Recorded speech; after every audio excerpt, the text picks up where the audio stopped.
Welcome to another episode of Ask the Experts on Fox 4. I'm your host, Hannah Guthrie, and today our experts are experts in senior living. And with me is Jill Lamb, who is the marketing director of Colonial Village in Overland Park, and Judy Baxter, who is the marketing director of Westchester Village of Lenexa. Thank you all for being here. Thank you so much for having us. Now, I know a lot of us have a mother-in-law story, but Judy, you have one that's different than most. Tell us about that. Yes, my mother-in-law was a very wonderful lady. She decided to relocate from the state of Washington back to Kansas. And for 4 years, my husband and I were her caregiver and advocate. And Did she live in your house? for a very brief time, yes, Okay. she did. And so we were living that whirlwind of just the maze of hospital assisted living, long-term care, rehab, and it was all on the job training. And at the time we had small children. My husband was traveling a lot, and so a lot of the responsibility fell to me.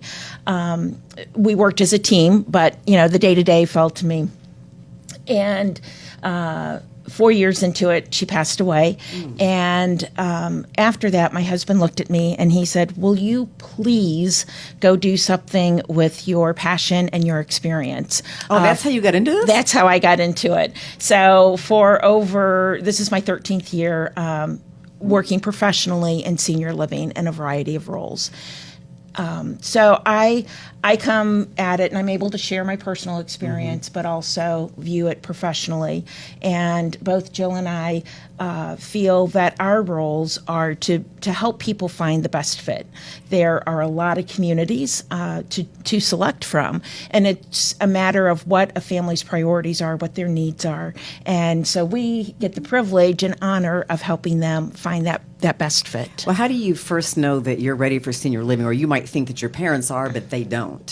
Gosh, we see that all the time, and it's so funny because the residents, while they are a number and they're an age and they have their gray hair and maybe Right. use a walker, in their mind, often they feel like they're still in their 50s. Well, don't or you 60s. feel like that? I still feel like I'm in my 20s, and I look in the mirror, it's like, oh, no. And I hear that often. I look in Right. the mirror and I'm like, who is that person looking Right. behind? So the big thing is for families is when things just start to feel a little bit unsafe, or maybe lonesomeness is setting in, or there's some reclusive, maybe not getting engaged in activities like they used to, or possibly the unsafetiness of maybe driving.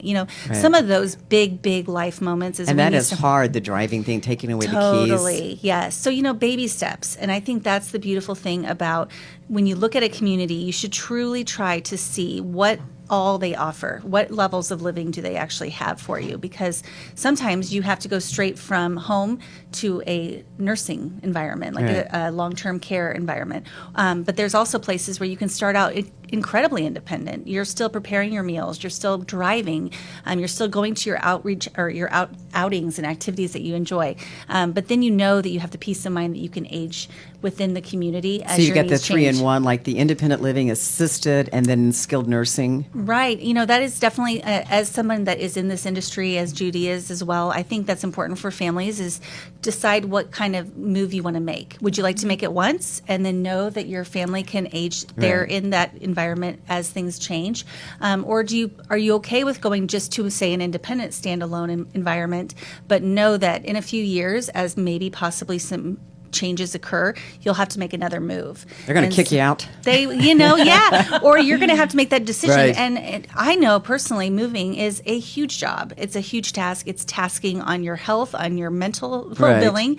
And imagine someone in their 80s or 90s that have to make that move. So knowing you can go into a continuing care retirement community where you offer all those levels of living, I think is something that families should really consider when making that choice. I think it's tough even making that transition. Just think about somebody who's older and they have to downsize, and just that word is scary. I'm not saying Yes. everybody's a hoarder, but my mother is that way. All of her personal beloved possessions. How do you give that up? How do you give up that, armoire that was from your great-great-grandmother? So how do you guide people through that? Absolutely. Well, Judy has a great thing that she always mentions to customers or to our potential residents. Right. Explain that. It is a challenge because we are working with people and asking them to leave sometimes a home of a lifetime. Sometimes I've worked with individuals that have lived in a home for over 50 years. Right. And, it's like, oh my goodness. And so in some of my roles, I've actually gone to their homes and, to have a magnetic board and to place furniture so that they can see that, Okay. have a visual. I also will start with asking what's most meaningful, what's an absolute must-have piece of furniture. So their grandmother's armoire, counts. I remember one time I was doing a home visit and the gentleman was literally tugging his rocking chair down the hall. And I You're not taking that. I said, well, help me understand what's going on. And he said, well, this is the chair I sit in when I watch TV and I want to make sure that it's moving. That's going right, and I'm yeah. like, okay. Yeah. So that's kind of an important question. Yep. But I also will reassure individuals and families. Rome wasn't built in a day. So we aren't asking people to downsize in a day. You can't come in and say, in a day, we're going to downsize mom and dad's home. And so the approach I like is to have three categories, if you will, and some that are very visual, like to do the garage sale colored stickers. Oh, right. And do the items that they're keeping, either that they're going to keep and move into their new home, or that they want to keep and give to someone within their family. The second category would be to donate. Maybe they're donating to a grandchild. Many a grandchild's college dorm or newlywed apartment has been furnished by their grandparents moving. And the third is discarding. It is okay to throw things away, and I'm doing that personally. My husband and I are like, we don't want to have a house full of stuff and 40 years, Well, and we were chatting about this too because I did just go to a home visit yesterday afternoon, and this gentleman lives on an acreage, and his wife, he lovingly calls her a collector, and that's a very kind term for what I was seeing. Right. But and it's all sentimental things. But the biggest thing that I always say to them is, if you can do it this way, this is what I would recommend. You find all the items that you really have to have, and we have a floor plan, and we can with the magnetic board, put the furniture in its place, and then physically move into your new home at Colonial or Westchester or at whatever community you pick, and live there for a little bit, and then be able to go back to your home and find things that you're missing or that oh gosh, I actually have room for this. I didn't think I did. And then after maybe a couple weeks, you've really settled into your new environment, your new home, then you tackle the house. Yep. And that's just the best way to do it. Then you can really not be so emotionally attached to everything because you've separated for a little bit. Think about where you live. Typically, even most of us, I don't care what your age, you've got your living room, your kitchen, your exactly. bedroom, your bathroom. It's like on one floor. What do you normally inhabit? Right. Yeah. Yes. Are you really going down to your basement and, are you going up to your, it's so definitely, that's another great point. We always say, what do you actually inhabit? What do you use in the daily life? And generally, the downsizing portion is much, much smaller. It's not as big, I guess, not as monumental. Not as when much you of a challenge. Right, when you think of it that way. Now, when you're moving into, say, senior living, I think you said your mother-in-law was Washington? Right, State. she And so relocated she from came out of state. here. So how do you decide what to do? Do you move near your kids who might be out of state, or do you want to stay in a facility that's near your family home and all your friends and your church and your grocery store? How do you decide? That is such a really great point. And I see it all across the board, and we do see, luckily in the Kansas City metro, there is such a enormous amount of offerings for seniors to move into. A lot of times, though, what I'm seeing the most is they want to be near their adult child. They want to be able to see the grandkids, have them stop off after high school, a football game or something, and enjoy the community together. Yeah. I have so many that move from out of town just to be in that environment near their adult child. But then I do have, and I've worked with some people that it's as far as from Lenexa to Overland Park, and they can't make that move. And so 8 miles down Plum is a long you way. wouldn't believe it, because my church is there, and that's my grocery store. And so the beautiful thing is that we can offer so many offerings based on what the location and the needs are. And so that's what we're truly trying to to determine. And Judy and I work beautifully together. And if it's not us or in our community, I have so many others that we can refer to based on those needs. So Tell me about a client who really resisted going into senior living, but then after he or she got there, they're like, wow, I've kind of regained my life. This is actually better than down on the farm. Yeah. Oh, gosh. We have so many of those stories. Yeah. So I have a gal in my community right now, moved from Iowa, and she was at the very young, vivacious age of 90 Wow. and did not want to move and didn't think this was something that she even would consider. I'm actually doing a client testimonial with her tomorrow. She calls it Rosie's Place, and she talks about it like it is her truly like the best thing that happened to her, because she loves her apartment. She's able to enjoy conversation over the lunch hour. She's really thrived. I mean, I think her family's been very pleased to see how well she's done in the community, and just really regained a little bit of that like spark in life, I guess, being around people and just being able to socialize and enjoy the activities. And so her family's here, right? Yes. Because I think that is challenging if your parents live way out of state. Because I feel guilt over that because my parents, I mean, they're 83 and they're in great health right now. But I have siblings back in Indiana who are taking care of them. And I feel guilt because I'm not there at some point taking care of them. So how do you deal with the guilt? So I ran into that personally with my dad. So we were the hands-on caregivers for my mother-in-law, but my dad was in South Carolina and we obviously in Kansas. And so I have an older sister who was the day-to-day point person, and saw Dad daily, had lunch with him and all of that. But my role for her was just to be that support. We would talk once or twice a day, and just to give her that encouragement and support was the role I played. We offered, my husband and I offered to have Dad move here, and my sister was like, no, we can handle it. But there's ways you can support a sibling. I've seen it where families, one adult child may take the financial piece. One adult child may be the local one doing the doctor's visits and that kind of thing. The other adult child may be doing the legal piece, keeping track of the estate and the will and that kind of thing. So it's very interesting to see how different families work together. Yeah. Let's talk about cost, because you always think it's just cost prohibitive. And should we all get long-term care insurance? No, you have to purchase. Yeah, no, it's definitely. It's expensive. It is. Well, it's an investment in your future, Right. like literally. But some people go that route, and then they're like, well, we're good. We're going to get X amount. It's going to pretty much pay for my mom to be in assisted living, even into long-term care.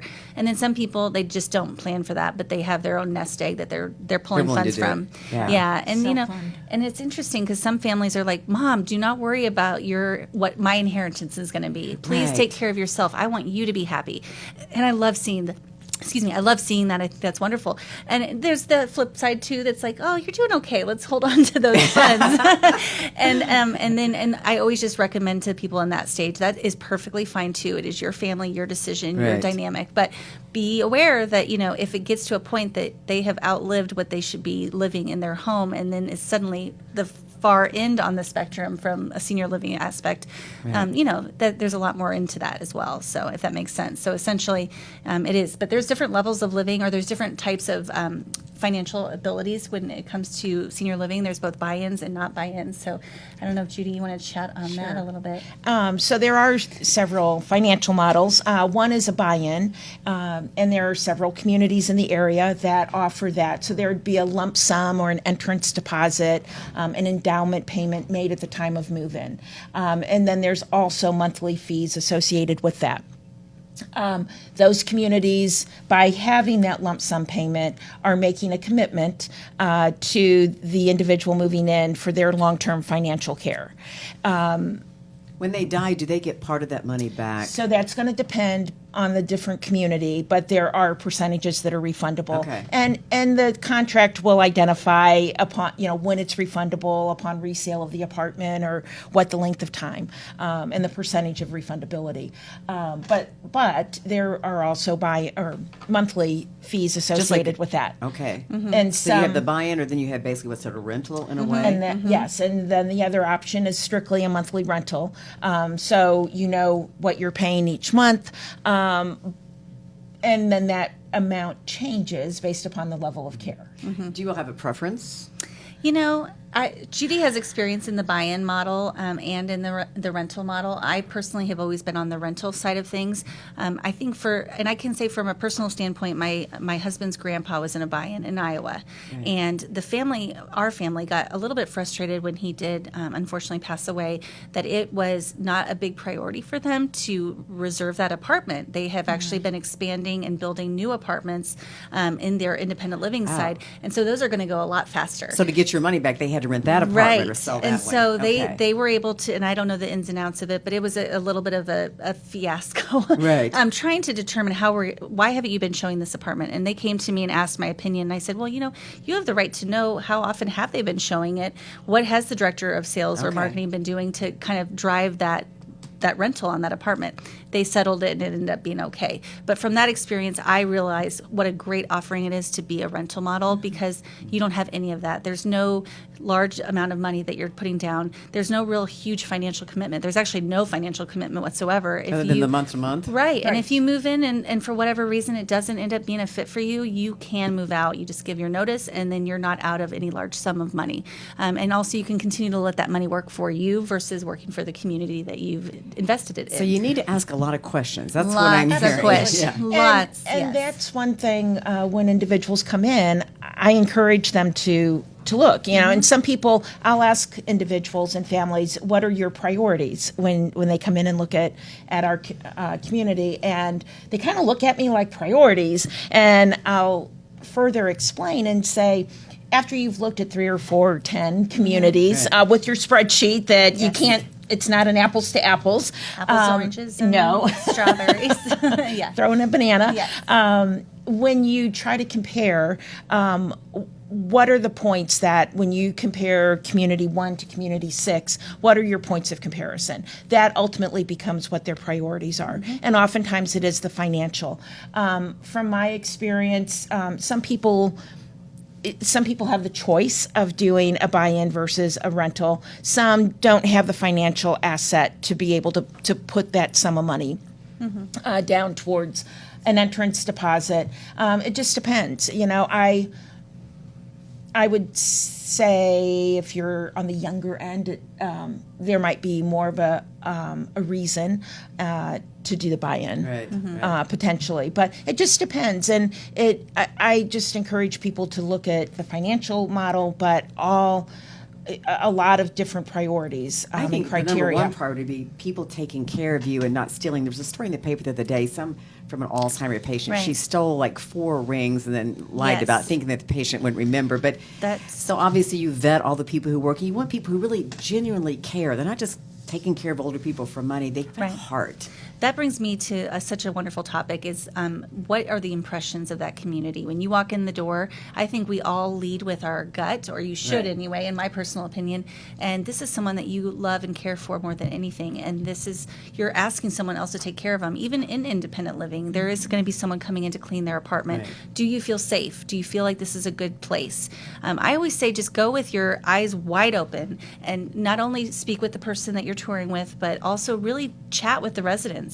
Talk to the concierge. Say hello to the housekeeping person. Because they will tell you the true That's story. exactly, and you are welcome to do that. Pop into a place and just come unannounced and just get a feel for the place, because what is your experience, what you see from the smiling residents to the happy staff, that's going to really play a huge part into it. And then I say, take that spreadsheet if that's what you're going from, and I see those often, and just kind of do a quick highlight on overall impression, and then maybe narrow it down to your top 1 or 2, or 2 or 3, and then maybe go back one more time and do that impression feel, because that's going to give you the best idea of what your happiness level is going to be in the community. I had an individual come about an hour before the appointment, and I was walking through the lobby, and I saw this individual, and I thought, oh my goodness, I thought time wrong? I thought I had made a scheduling error, and I went over to him, and I reintroduced myself, and I'm apologizing, thinking I had the time wrong.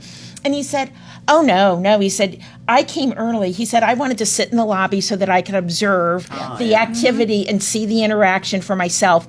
And he felt that he was getting a true and accurate read on the community. So when you're walking, I love that. And also just the knowing of the names of people. I think if you go somewhere and you just feel like nobody's saying hello by name, that just gives me such an impression of, This isn't a home. They're not making an effort. Yeah. I mean, you should know those names. I mean, I get flubbed up once in a while on like a grandchild, and I feel so bad. I'm like, but I Or give the myself dog. or the dog. Yeah, you need to pass on Yeah, but I mean, in general, I think being just having a name with a face is so important in a community because this is their home and they want to know, and everyone likes to hear their own name anyway, So that's a good impression too, is just what the feel of the place is. And I remind myself every morning pulling into the driveway, this is not where I work. This is where our residents live. I am honored to be able to good point. call my place of employment their home. Yeah. And at the end of the day, that's what we all need to remember. Yeah. It's their home. Sure.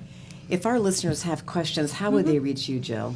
So a great resource is our website. I think go to colonialvillage.com and you can definitely get a full wealth of information, everything to our activity calendar, what the menu is, what some activities that we're doing, as I mentioned, special events, and also my contact information. There's even a button where you could push schedule a tour if you wanted to come by and tour. What about you, Judy? The same would be true, and ours is westchestervillagelenexa.com. WestchesterVillageLenexa.com. Okay, all your information is there. That's right. Well, thank you both for coming in. Thanks We for really having appreciate us. your Thank you very expert much. advice. Thank you. Thank you very much. Join us next time for another episode of Ask the Expert on Fox 4.